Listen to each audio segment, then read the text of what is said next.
Hello and welcome to a trip that you are not likely to forget in a hurry. We are on a boat heading towards the pride of the Indian Navy, the aircraft carrier INS Vikramaditya. In this 360-degree VR video, we shall take you on a virtual tour of this magnificent ship and give you a feel of what it is like to be on this formidable floating fortress. Please feel free to look around the video by moving or tilting your smartphone or by dragging the screen with your fingers. You can also pinch the screen to zoom in or out. In case you're using a PC or a laptop, you can pan and zoom by holding the mouse click and moving the pointer forward. We recommend that you use a 360 VR compatible video player like the VLC media player to enjoy this video.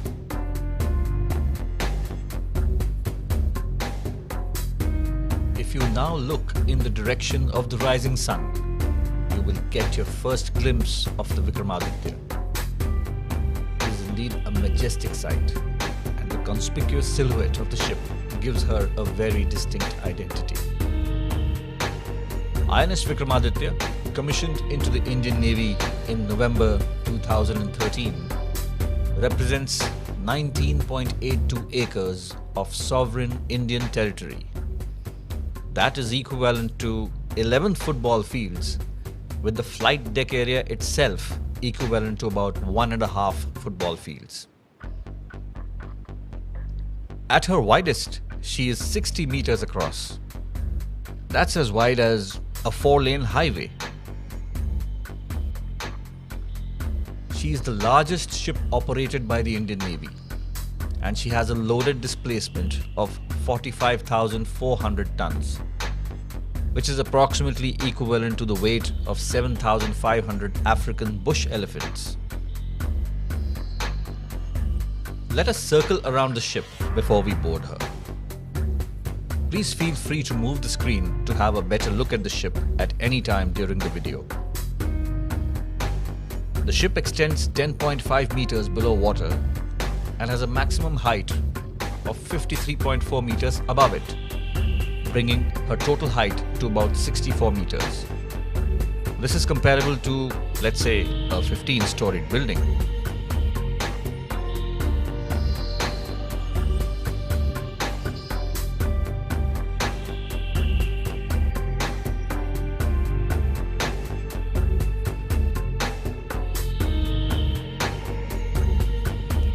At 284 meters long, even Usain Bolt would require 28 seconds to run along her length. With between 1,600 and 1,800 people working and living on board at all times, you can understand why INS Vikramaditya is considered a floating township that boasts of excellent living and working conditions and a very impressive and professional operating culture. You are now about to be received on board Vikramaditya by the officer of the day and his piping party.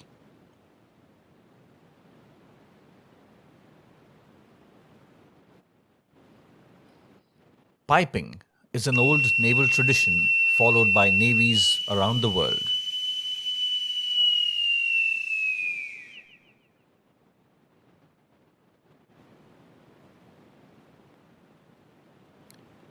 Well, now that you've been welcomed on board, let us get on to the flight deck. We are now at the extreme rear or aft end of the flight deck of the carrier. The flag you see fluttering at the very end is the naval ensign, or the flag of the Indian Navy. If you look around, you can also see the entire runway leading to the elevated ski jump. This is exactly the view that a MiG-29 fighter pilot sees just before he takes off from the carrier at full thrust. If you shift focus to the side, you can see an AK-630 gun turret. There are 4 such AK-630 turrets fitted at different locations on the ship. This gun is among several other weapon systems that protect the carrier from any airborne threats like enemy fighters and anti-ship missiles. As you probably already know, this ship flies the excellent MiG-29K fighter aircraft. These fighter jets fly at 1.5 times the speed of sound. At the rear of the flight deck, you can see where the arrestor wires are installed. These are crucial to the landings of fighter aircraft on the carrier deck. The MiG-29 fighters land on the carrier at full throttle and come to a standstill virtually within tens of meters after they snag their tail hooks in the arrestor wires fitted on the deck of the carrier. The structure now in front of you is called the superstructure of the carrier. The bridge of the ship is housed inside the superstructure, and on the outer wall of the superstructure, you can see the ship's crest, along with crests of her integral fighter and helicopter squadrons. Alongside the superstructure is the short takeoff runway. A MiG-29K pilot takes the aircraft from a stationary position to airborne in this short distance of just 125 meters.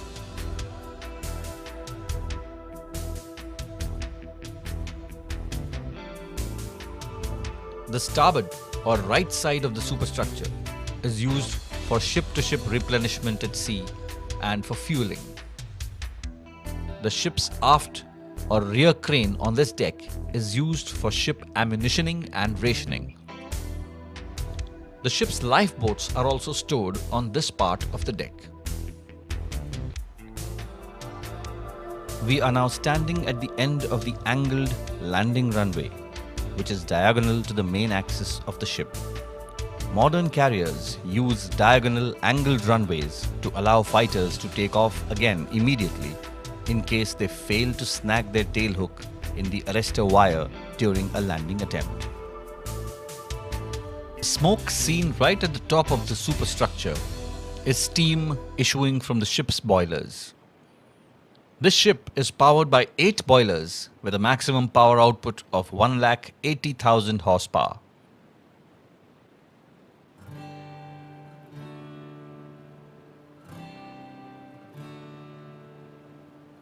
The ski jump, or the elevated front part of the flight deck, provides extra lift to the fighters, enabling them to take off from the short runway of the carrier without the use of catapult.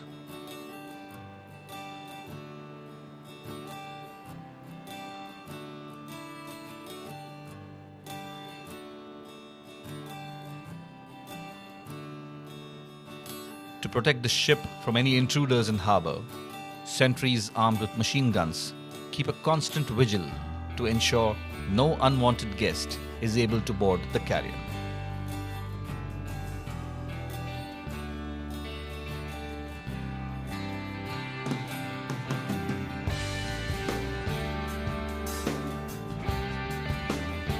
We are now on the superstructure and right in front of the ship's bridge.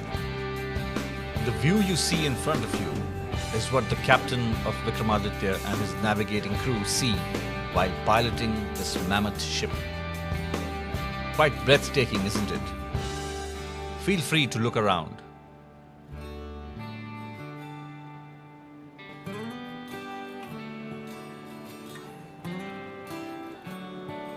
What you now see is the crew of INS Vikramaditya assembled on her deck to take the Unity Pledge on the occasion of the birth anniversary of the grand statesman Sardar Vallabhbhai Patel. The crew, already having pledged their life to the service of the nation, also pledged themselves towards unity and national integration.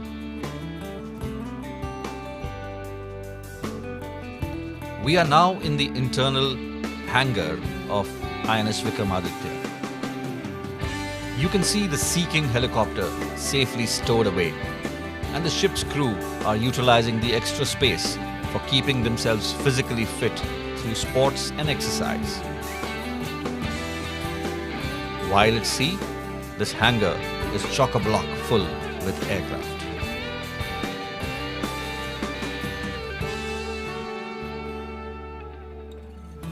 Considering the long time the ship sails at sea, the ship also has a fully equipped gym where the crew exercise under the guidance of naval physical training instructors.